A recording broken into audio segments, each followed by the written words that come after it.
Seorang mukmin tidak pernah kalah. Seorang mukmin menang terus, ya kan? Fit dunya wal akhirah, menang terus, tidak ada kata-kata kalah. Karena apa? Allah sudah beri jaminan. Wa kana haqqan alaina nasrul mu'minin, kewajiban kami, kata Allah, memenangkan golongan mukmin. Jadi golongan mukmin itu pasti menang, tidak akan pernah kalah. Fir'aun yang original dihancurkan oleh Allah, apalagi Fir'aun yang KW. Jadi seorang mukmin itu kacamatanya kacamata iman, yakin itu. Tidak ada yang namanya kezaliman itu menang, itu tidak ada kamusnya, ya. Dan insya Allah dari Masjid At-Taqwa ini akan lahir generasi baru, yaitu seperti Usamah bin Zaid bin Harithah yang akan menghadapi dua negara superpower di Indonesia yang sekarang ini mencengkeram Indonesia, yaitu Cina dan Amerika. Amin. Takbir. Subhanallah walhamdulillah wa la ilaha illallah. Tapi saya kaget sekali, umat Islam terus diburu, ya kan? Bahkan sampai dibantu 3.000 marinir Amerika untuk melakukan genosida, pemusnahan massal kaum muslimin yang ada di Filipina Selatan. Tersingkir terus sampai ke Mindanao itu. Jadi itulah sebuah potret sebuah negara yang mayoritas agamanya Katolik. Jadi umat Islam benar-benar nasibnya tragis. Ini dicatat sama orang dari kedutaan Kanada ini. Kemudian dia dipindah ke Patani, Thailand, ke kawasan Thailand. Di sana mayoritas agamanya Buddha, Thailand, terutama kawasan Patani. Nah, dia kaget juga, loh ini mayoritas Buddha. Dia kaget umat Islam yang sedang melaksanakan sholat berjamaah di masjid ditembaki. Seperti ketika Brimob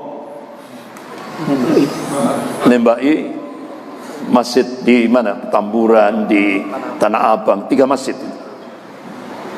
Bukan lagi sedang sholat tarawih, ya, ditembak.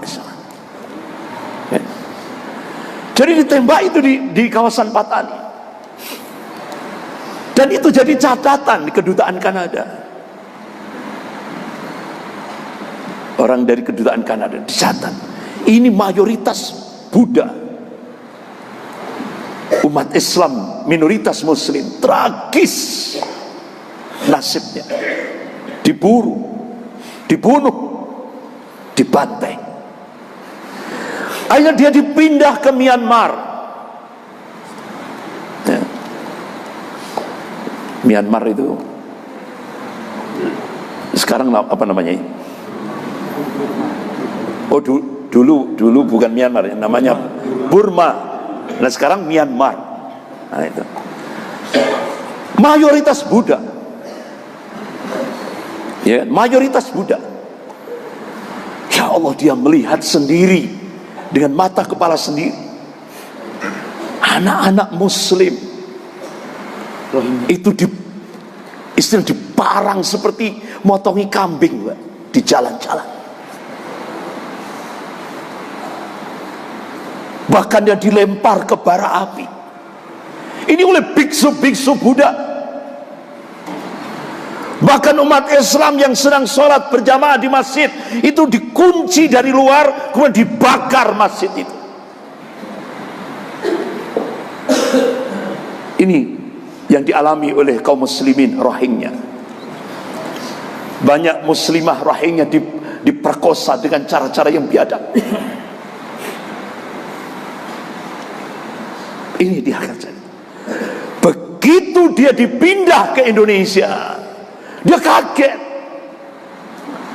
Indonesia ini mayoritas Muslim. Lah kok orang non-Muslim, orang Kristiani, orang Katolik, Hindu, Buddha aman, tenang, damai. Nah itu ditanyakan pada saya, why, kenapa? Langsung saya jawab, itulah Islam rahmatan lil alamin. Akhirnya dia menyimpulkan, di mana-mana sebuah negara yang itu mayoritas Muslim, pasti umat yang lain akan merasa aman, damai. Tapi di mana-mana kalau di sebuah negara itu umat Islam minoritas, nasibnya tragis, dibantai, diusir, dijarah. Akhirnya orang dari kedutaan Kanada ini, saya terus sangat nyampaikan ke beliau itu, ini kamus ini sudah lama, berarti Anda terlambat. Anda terlambat. Itu. Jadi seperti itu. Jadi kenapa Indonesia ini seperti itu? Karena umat Islam mayoritas. Jadi seperti itu. Makanya begitu kita memotret kondisi umat Islam zaman now ini, ya, kita bisa menyimpulkan lemahnya umat Islam di Indonesia bukan karena kuatnya golongan kafir, tapi lemahnya umat Islam di Indonesia karena banyaknya orang-orang munafik. Benar tak? Itu yang bisa kita lihat di Indonesia. Makanya bapak-bapak, ibu-ibu, saudara-saudara yang dirahmati Allah, kalau kita lihat orang mukmin sholat, orang munafik juga sholat. Kalau orang mukmin puasa, orang munafik juga puasa. Kalau orang mukmin haji dan umrah, orang munafik juga haji dan umrah. Kalau orang mukmin bangun masjid, orang munafik juga bangun masjid. Nah, apa kira-kira tolok ukur barometer iman itu yang membedakan antara mukmin dan munafik? Itu Allah ungkap dalam surah At-Taubah. Jadi ketika Allah memanggil hayya 'alal jihad, pasti orang munafik mundur. Itu Pak, tolok ukurnya, barometernya itu sudah kita jadikan sebagai pegangan. Nah sekarang bapak-bapak, ibu-ibu, saudara-saudara yang dirahmati Allah, setelah kita mengetahui itu bersama, tadi kan sudah kita mencoba untuk mengkaji tadi hadis yang dikabarkan oleh Rasulullah sallallahu alaihi wasallam tadi 5 tahun kan, yang diungkap oleh ulama-ulama mencoba untuk melakukan hitungan matematis, kurang 5 tahun. Kembali kepada tadi bahasan kita dalam mukadimah tadi, 5 tahun ini tidak lama, cepat, cukup singkat sekali. Waktu 5 tahun ini singkat. Nah sekarang Masya Allah, ada pertemuan ulama-ulama seluruh dunia Islam. Dan Masya Allah, rekomendasinya apa? Harapan seluruh ulama-ulama dunia, Sofatul Islamiyah, kebangkitan Islam global, diharapkan oleh ulama-ulama seluruh dunia Islam, diharapkan muncul dari Indonesia. Allahu Akbar. Bahkan Syekh Dr. Abu Bakar Al-Awabidah, itu wakil sekjen Rabita Ulama Palestina. Beliau itu adalah ajudan Syekh Ahmad Yasin, Allahumma yarham. Beliau adalah pendiri Harakatul Muqawamah Al-Islamiyah, Hamas. Dari Syekh Dr. Abu Bakar Al-Awabidah ini, selama beliau di penjara Israel, kedua mata beliau disinar sampai buta. Fisiknya disiksa dengan cara-cara yang biadab. Tapi Masya Allah, keinginan untuk datang ke Indonesia membara. Qadarullah, begitu beliau selesai masa tahanan, alhamdulillah Allah mudahkan perjalanan beliau dari Palestina sampai ke Indonesia. Kalau tidak salah bulan Juli 2015 diterima di Masjid Jogogarian, Yogyakarta. Di hadapan jamaah Masjid Jogogarian, Yogyakarta, beliau menyampaikan, insya Allah berdasarkan nas-nas syar'i Al-Quran was Sunnah, insya Allah pemantik awal Sofatul Islamiyah Allah akan munculkan dari arah timur, yaitu dari Indonesia. Sampai beliau meneteskan air mata, wahai kaum muslimin Indonesia, genapi syarat-syaratnya supaya kalian layak dipilih oleh Allah Subhanahu wa taala menjadi pemantik awal Sofatul Islamiyah dalam menyongsong Al-Hadrah Islamiyah, peradaban Islam yang nanti puncaknya, artinya puncak kemenangan Islam di akhir zaman, sebagaimana Rasulullah mengabarkan, qala Rasulullah sallallahu alaihi wasallam, qala fi Baitul Maqdis wa akna fi Baitul Maqdis. Hadis sahih rawahu Ahmad. Dari puncak kesempurnaan Islam di akhir zaman, puncak kemenangan Islam di akhir zaman, Allah takdirkan di Baitul Maqdis dan di sekitar Baitul Maqdis. Tapi pemantik awalnya ini seluruh ulama dunia mengharapkan muncul dari Indonesia. Nah, berarti bapak-bapak, ibu-ibu, saudara-saudara yang dirahmati Allah, bahkan di Palestina, bahkan di wilayah Gaza, itu umat Islam di wilayah Gaza itu mengharapkan Salahuddin Al-Ayyubi selanjutnya akan muncul dari Indonesia. Allahu Akbar. Dan itu diharapkan sekali. Mudah-mudahan muncul dari Solo. Takbir. Allahu Akbar. Itu harapan. Sampai coba Bapak Ibu lihat di Gaza, Palestina, itu bendera merah putih diletakkan di atas, bendera Palestina diletakkan di bawah bendera merah putih. Itu harapan kaum muslimin Palestina, harapan kaum muslim di Bilad Syam. Nah, itu. Jadi benar-benar kita ini diharapkan oleh Bilad Syam. Oleh karena itu, bapak-bapak, ibu-ibu, saudara-saudara yang dirahmati Allah, apa action kita? Apa yang bisa kita perbuat untuk 5 tahun ke depan ini? Jangan ditunda, harus. Karena apa? Ya, bapak-bapak, ibu-ibu yang dirahmati Allah, kalau kita mencoba untuk melihat kondisi Indonesia kekinian, Allah Subhanahu wa taala memberikan motivasi dalam surah Al-Imran ayat 139. A'udzubillahi minasyaitonir rajim. Wala tahinu wala tahzanu wa antumul a'launa in kuntum mu'minin. Jangan kamu merasa lemah, kata Allah. Jangan kamu pesimis, kata Allah. Kita tidak boleh sama Allah merasa inferior, merasa rendah. Kita tidak boleh merasa marginal, merasa terpinggir. Tidak boleh sama Allah. Wala tahzan, dan jangan kamu sedih, tidak boleh sama Allah.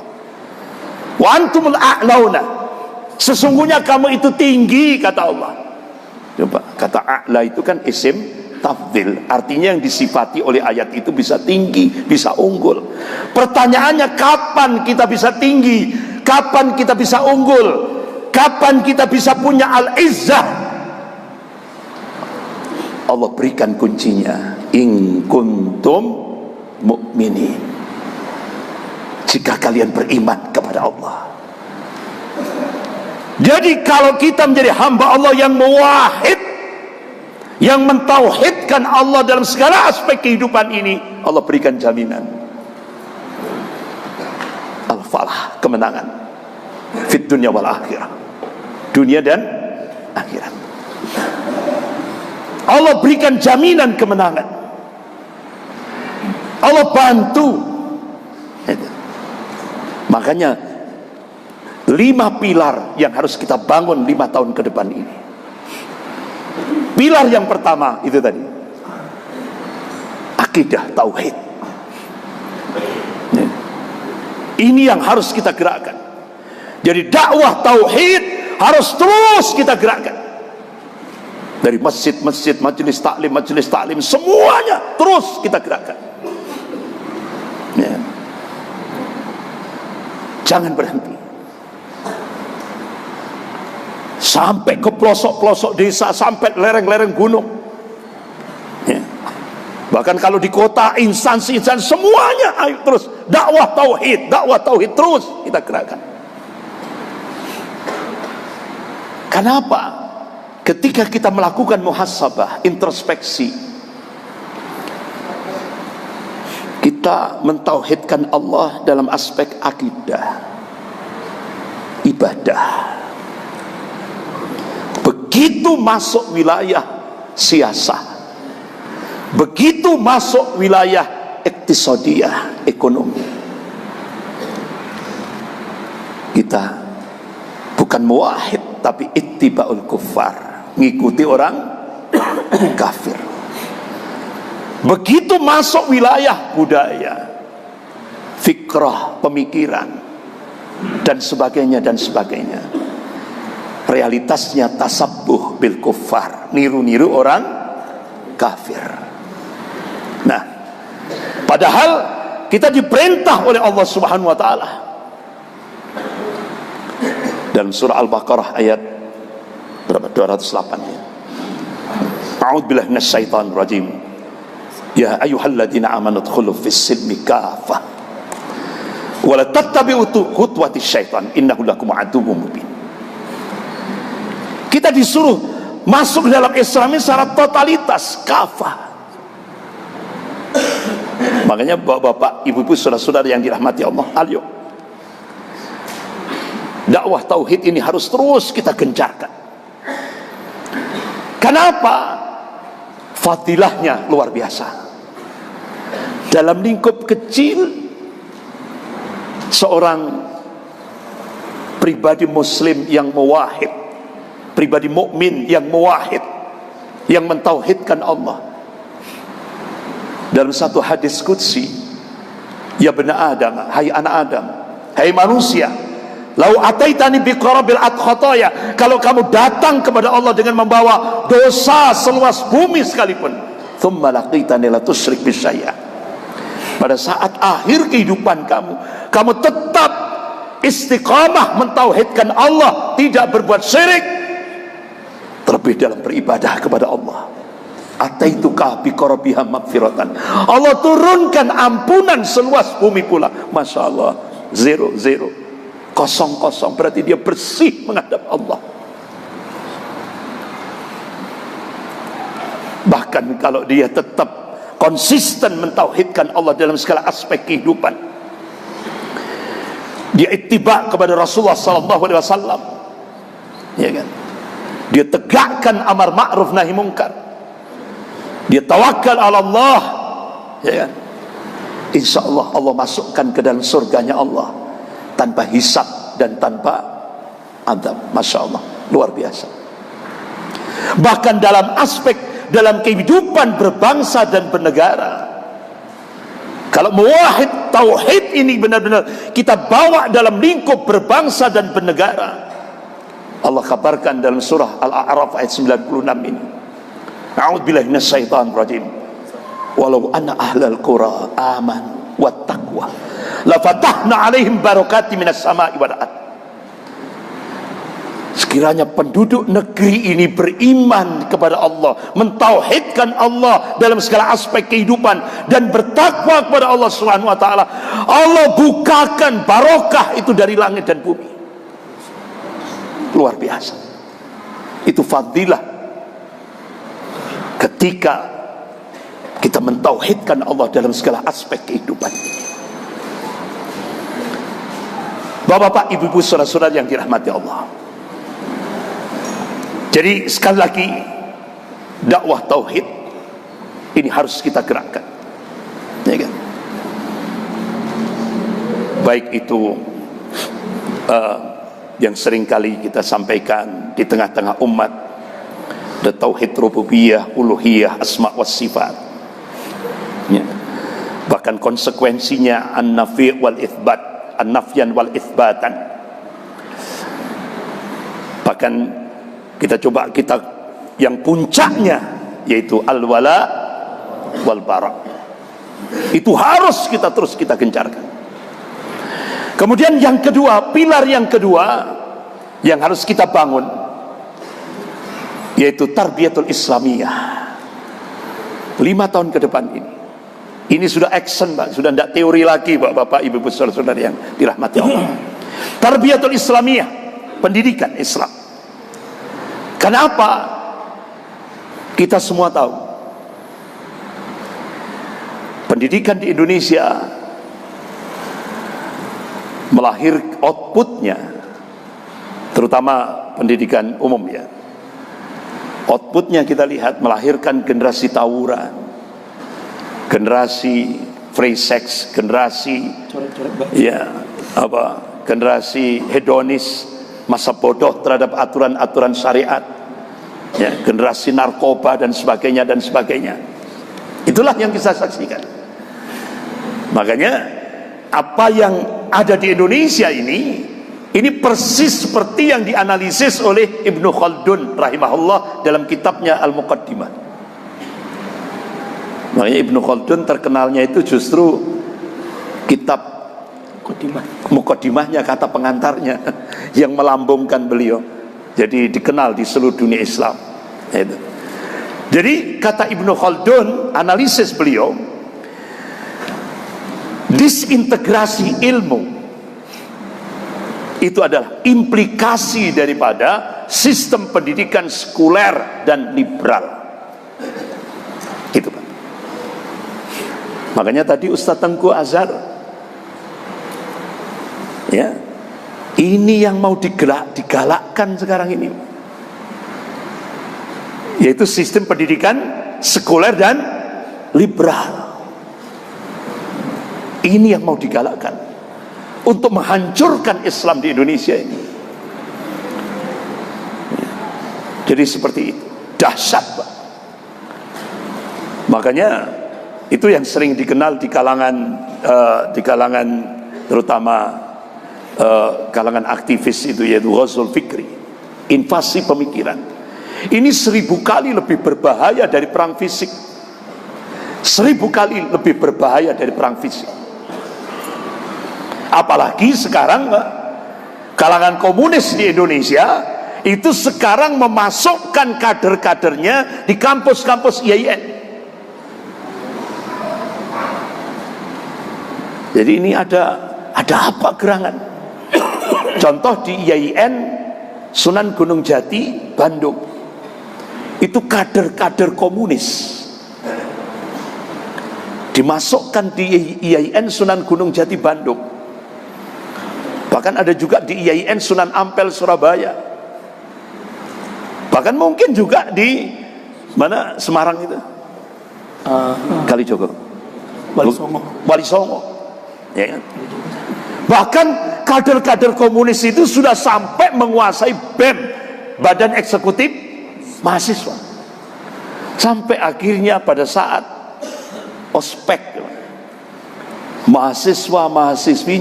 mahasiswa-mahasiswinya diajak untuk zikir jama'i. Apa? Anjinghu akbar. Astagfirullah. Sampai seperti itu. Sehingga akhirnya Ketua Majelis Ulama Bandung, yaitu Kiai Haji Miftah Farid, dan termasuk juga Kiai Haji Atian Ali Dai, kaget, Pak. Sudah sampai seperti itu. Kader-kader komunis disusupkan di sana. Bahkan tetangga saya itu mantan ketua PBNU, beliau sudah wafat, yaitu Kiai Haji Hasim Mujadi. Dia tetangga saya, Jadi kata beliau, kader-kader komunis itu sudah dimasukkan di Banser, di mana, di PMII, Muslimat, bahkan di PKB, dan itu masuk jelas itu Pak. Itu beliau sampaikan.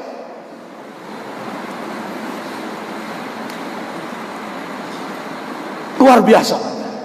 Itu kata Kiai Haji Hasyim Mujadi Allahumayarham, mantan ketua PBNU. Itu kata beliau, itulah gerakan KKM, kerja di kalangan musuh.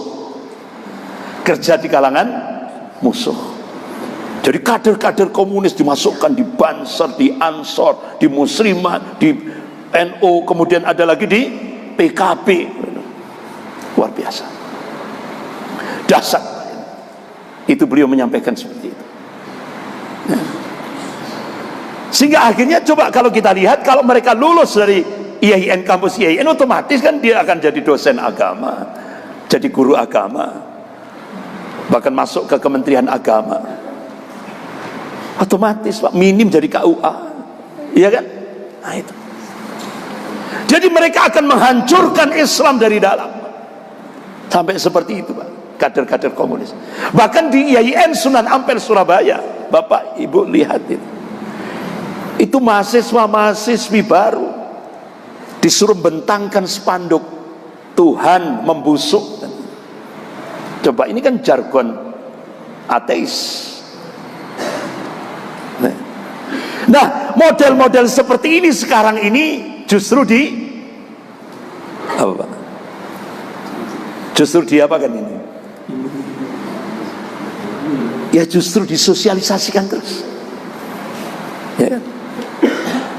Sementara Islam garis lurus itu yang direcoki, dicoba dieliminasi. Bahkan sampai dalam titik klimaks, Bapak Ibu yang dirahmati Allah, bahwa kita ini benar-benar diuji, ujiannya ujian berat Pak. Jadi sekarang ini di Indonesia, kalau melecehkan Allah, melecehkan Rasul, melecehkan Al-Quran, apalagi melecehkan ulama, ya, menunjukkan Islam, tidak apa-apa, welcome. Tapi kalau melecehkan presiden, tangkap, masuk apa? Sel penjara. Tangkap, masuk penjara. Jadi ternyata presiden lebih tinggi Allah dan Rasul di mana Pak? Di Indonesia. Bahkan kalau di Nganjuk itu membakar bendera NU kena 5 tahun penjara.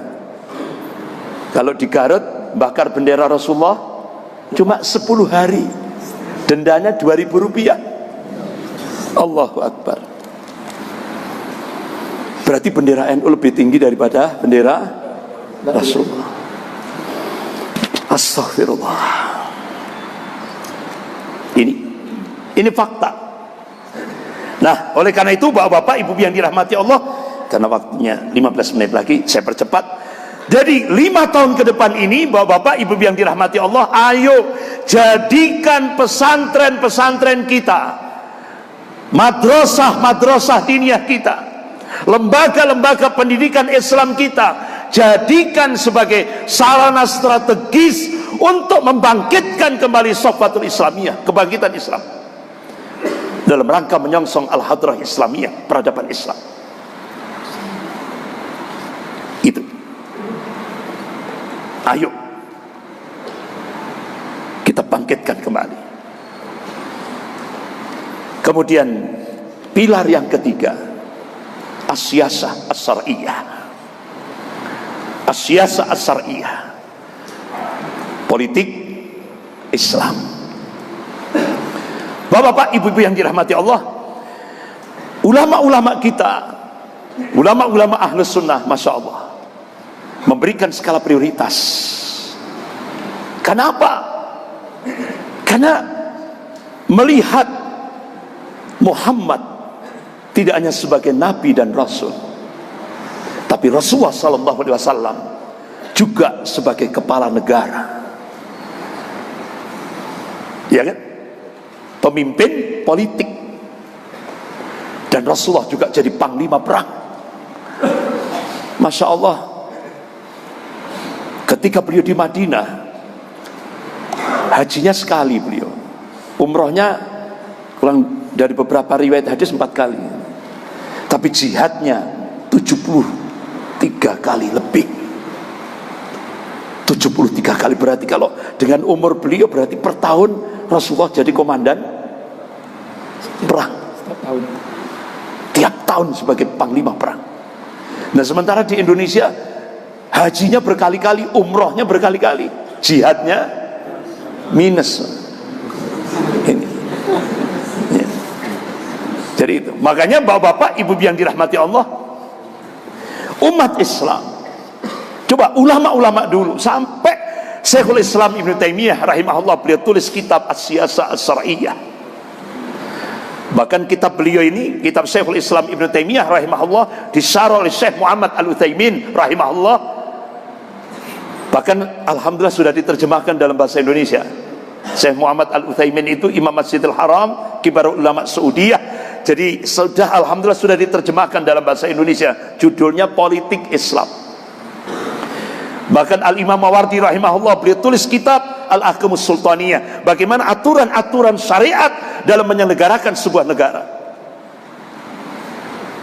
Bahkan the founding father, pendiri negara kesatuan Republik Indonesia ini, Masya Allah, itu tidak bisa diubah sedikit pun. Dalam preambul pembukaan Undang-Undang Dasar 1945, dari pahlawan-pahlawan kita dulu, pejuang-pejuang kita dulu, Masya Allah, mengamalkan surah Al-Baqarah ayat 218 ini. A'udzubillahi minasyaitonir rajim. Innal ladzina amanu wal ladzina hajaru wajahadu fi sabilillah ulaika yarzuna rahmatullah wallahu ghafurur rahim. Sesungguhnya orang-orang yang amanu, orang-orang yang beriman pada Allah, dan orang-orang yang berhijrah, dan orang yang berjihad di jalan Allah, mereka itulah hamba-hamba Allah yang mengharapkan rahmat dari sisi Allah Subhanahu wa ta'ala. Ya. Jadi berarti bapak-bapak, ibu yang dirahmati Allah, amanu wa hajaru wa jahadu fi sabilillah, ini sudah dipraktekkan oleh ulama, pahlawan-pahlawan kita dulu, sampai akhirnya termaktub dalam preambul pembukaan Undang-Undang Dasar 1945, atas berkat rahmat Allah Indonesia merdeka. Berarti amanu wa hajaru wa jahadu fi sabilillah benar-benar dipraktekkan betul di Indonesia, sehingga sampai muncullah Piagam Jakarta, ya kan? Makanya negara kesatuan Republik Indonesia berdasarkan ketuhanan dengan menjalankan syariat Islam bagi pemeluknya. Itu tanggal 17 Agustus 1945. Sehingga seluruh ulama se-Indonesia mengucapkan kalimat tahmid, alhamdulillah, sujud syukur pada Allah. Tidak tahunya malam hari setelah merdeka, kalangan Kristiani dari Indonesia bagian timur, katanya lewat opsir Jepang, datang ke Bung Hatta, memberikan ultimatum, kalau 7 kata dalam preambul pembukaan Undang-Undang Dasar 1945 tidak dihapus, kalangan Kristiani Indonesia bagian timur akan lepas dari NKRI dan Negara Kesatuan Republik Indonesia. Akhirnya malam hari itu seluruh ulama se-Indonesia mengucapkan istighfar, astagfirullah. Akhirnya ulama-ulama melakukan surah, termasuk yang puncaknya Ki Bagus Hadikusumo. Akhirnya itulah Pak, hadiah umat Islam untuk Indonesia, supaya Indonesia bersatu, Sehingga akhirnya ketuhanan dengan menjalankan syariat Islam bagi pemeluk-pemeluknya itu langsung dicoret, diganti dengan ketuhanan yang Maha Esa. Dan itu bahkan Bapak Ki Bagus Hadikusumo menyatakan, ini negara ini harus di atas landasan tauhid. Itu. Jadi makanya aneh sekarang NKRI diklaim milik titik-titik. Umat Islam dituduh anti NKRI. Ini maling, teriak maling. Ya Allah. Oleh karena itu, ayo bapak-bapak, ibu-ibu, saudara-saudari yang dirahmati Allah, gerakan ya kan, as-siyasah syar'iyyah, politik Islam ini. Jangan sampai umat Islam di Indonesia 5 tahun ke depan ini buta politik. Jangan sampai terjadi. Karena apa? Karena kita sudah apa yang diingatkan oleh Rasulullah 1440 tahun yang lalu sudah terjadi di Indonesia.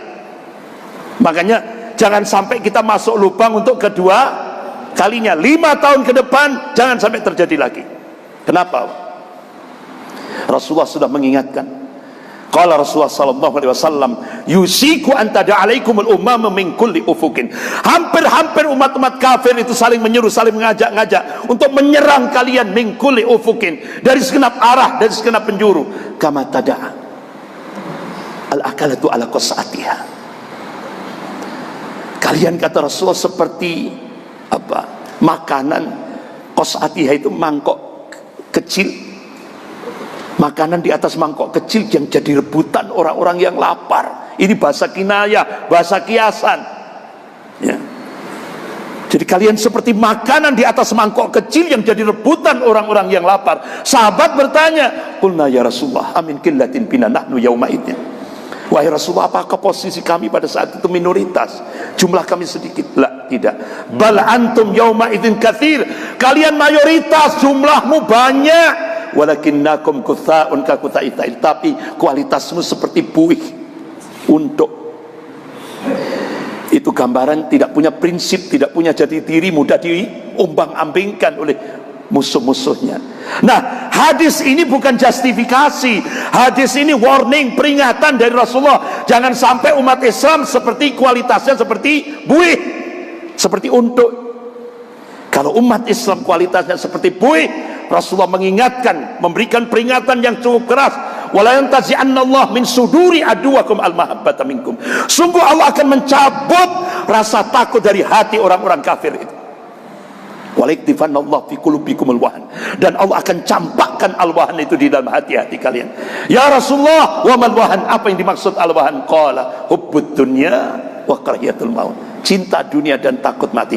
Kalau sudah penyakit terlalu cinta dunia, penyakit ini terlalu cinta dunia, takut mati, takut resiko perjuangan, ini sudah menghinggap di hati-hati kaum muslimin, apalagi menghinggap di hati pemimpin-pemimpin kaum muslimin. Saat itulah Allah cabut rasa takut dari hati orang-orang kafir. Dan itu sudah terjadi di Indonesia. Rasa takutnya orang kafir di Indonesia ini sudah dicabut sama Allah. Sampai ketua KPU diperintah untuk datang di hadapan 9 naga, langsung mundur. Ayo buat aturan ya. Perintah 9 naga, buat aturan. Apa? Pusat kekuatan umat Islam itu masjid. Bikin aturan, jangan sampai masjid dijadikan sebagai sarana politik. Sudah dilaksanakan tidak di Indonesia? Sudah. Sampai akhirnya masjid-masjid seluruh Indonesia itu kalau ustadznya nyampaikan masalah siyasah syar'iyyah, takmirnya greges, Pak. Meriang. Enggak diundang lagi ustadznya. Kenapa? Banyak umat Islam yang mengenal Rasulullah hanya sebagai Nabi dan Rasul. Pada Rasulullah sebagai kepala negara, pemimpin politik. Bahkan Rasulullah di masjid, di mimbar masjid, Rasulullah tidak pernah, artinya apa? Wasiat artinya khutbah Rasulullah tidak lepas dari siasah syariah, politik. Makanya 5 tahun ke depan jangan sampai umat Islam buta politik. Kalau umat Islam di Indonesia ini buta politik, apa yang disampaikan oleh Kiai Haji Ahmad Dahlan, Allahumma yarham, bisa jadi Indonesia seperti Andalusia, habis tidak tersisa. Ini. Kemudian yang keempat, pilar yang keempat, iktisadiyah Islamiyah, ekonomi Islam. Ayo bangun kekuatan ekonomi umat. Kenapa kita selama ini dikadali, sampai akhirnya kita bisa melihat apa yang disampaikan oleh Ketua MPR Pak Zulkifli Hasan ketika di Asrama Haji Pondok Gede di hadapan tokoh-tokoh ulama. 80% kekuatan ekonomi Indonesia sudah dikuasai Cina. 74% tanah se-Indonesia sudah milik Cina. Bahkan satu konglomerat Cina bisa punya tanah 5 juta hektar. Bahkan 100 juta kekayaan umat Islam se-Indonesia ini kalau dikumpulkan itu sebanding dengan satu konglomerat Cina. Nah kalau 9 konglomerat berarti kan 900 juta, padahal penduduk Indonesia cuma 250-an. Makanya akhirnya Ketua MPR Pak Zulkifli Hasan di hadapan tokoh-tokoh ulama menyatakan kalkulasi politik kita tidak bisa berbuat apa-apa. Apalagi sekarang Cina sudah nancap. Kalau dulu Cina belum nancap saja sudah bisa memunculkan peristiwa G30 SPKI. Apalagi sekarang Cina sudah tidak hanya nancap, Pak. Tidak hanya nancap tapi sudah ngatur semua lini kehidupan di Indonesia. Itu Pak Zulkifli Hasan Ketua MPR di ujung ucapannya, kita tidak boleh pesimis, kita masih punya Allah. Wa man nasru illa min indillah, kemenangan datangnya dari Allah, bukan dari kita. Ya. Bahkan Allah ingatkan dalam surah Ar-Ra'd ayat 11 itu, a'udzubillahi minasyaitonir rajim, innallaha la yughayyiru ma biqaumin hatta yughayyiru ma bi anfusihim.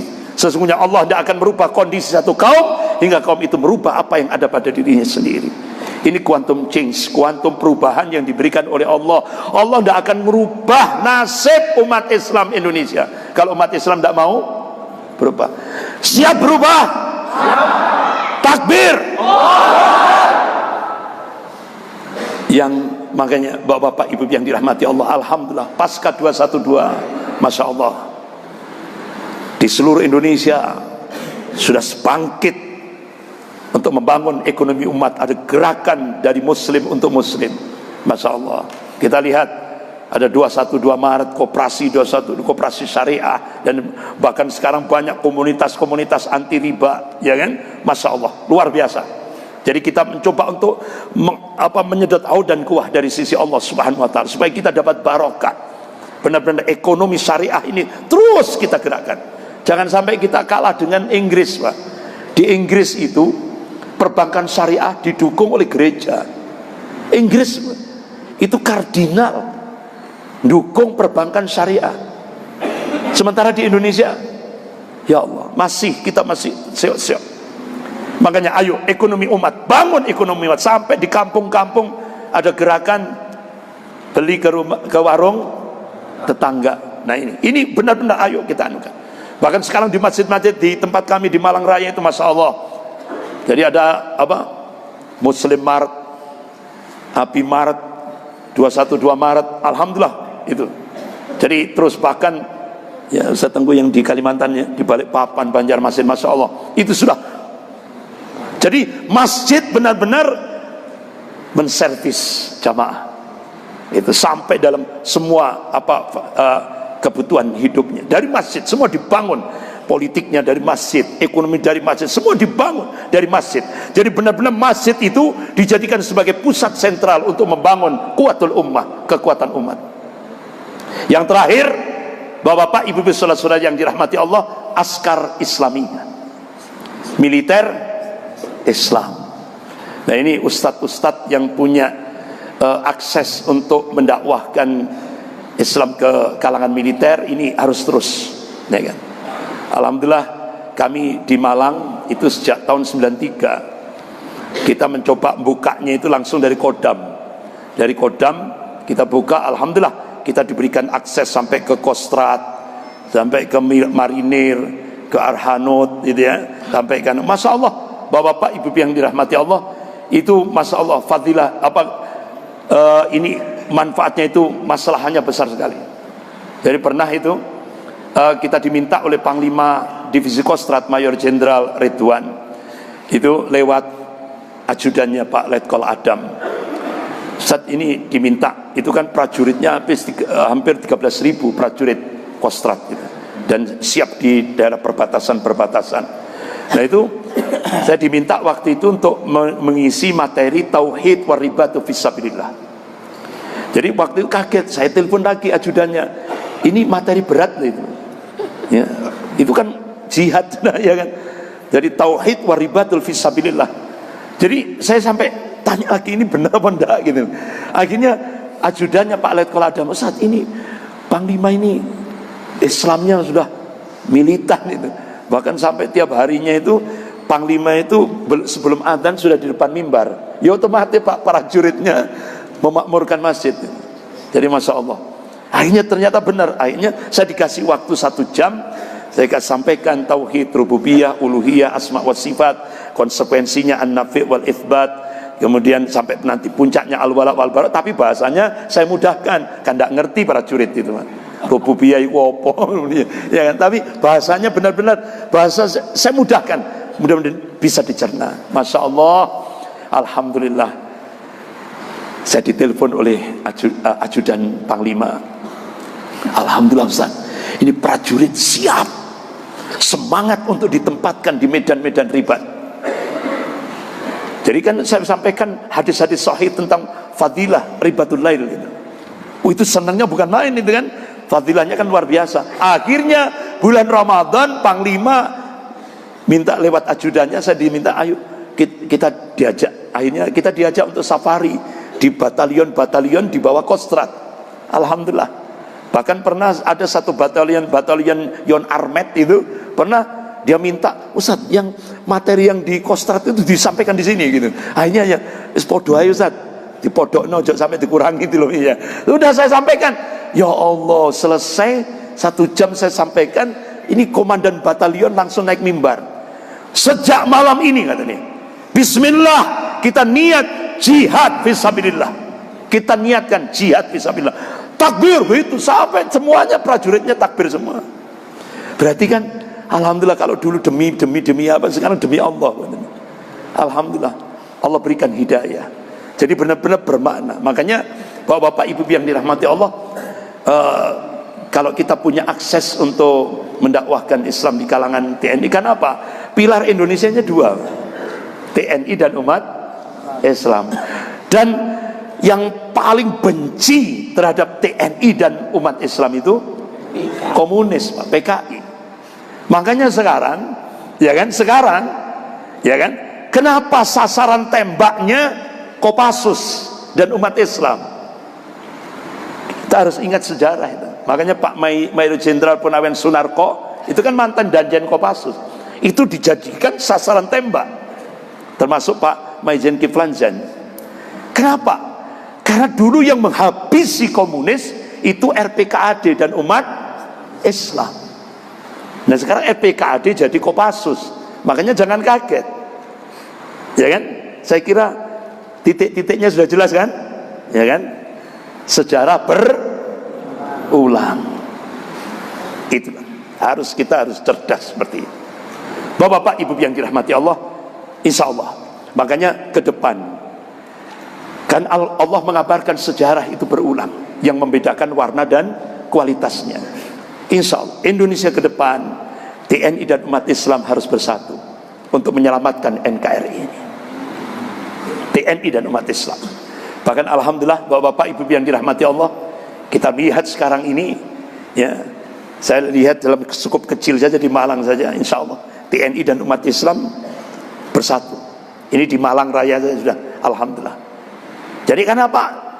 Pilar Indonesianya cuma ada 2, TNI dan umat Islam, dan itu sejarah dari dulu, dan insya Allah sejarah itu berulang. Ya. Jadi insya Allah mudah-mudahan bapak-bapak, ibu-ibu yang dirahmati Allah, dari Masjid At-Taqwa ini akan lahir Usamah bin Zaid bin Harithah yang selanjutnya, ya kan? Kalau dulu Rasulullah memberikan tugas kepada seorang sahabat umurnya 18 tahun, kalau di Indonesia tingkat SMA, yaitu Usamah bin Zaid bin Harithah, itu diberikan tugas oleh Rasulullah untuk menjadi panglima perang menghadapi dua kekuatan superpower pada masa itu, Persia dan Romawi. Dan insya Allah dari Masjid At-Taqwa ini akan lahir generasi baru, yaitu seperti Usamah bin Zaid bin Harithah yang akan menghadapi dua negara superpower di Indonesia yang sekarang ini mencengkeram Indonesia, yaitu Cina dan Amerika. Takbir! Takbir! Saya kira gitu. Saya serahkan kepada moderator. Silakan.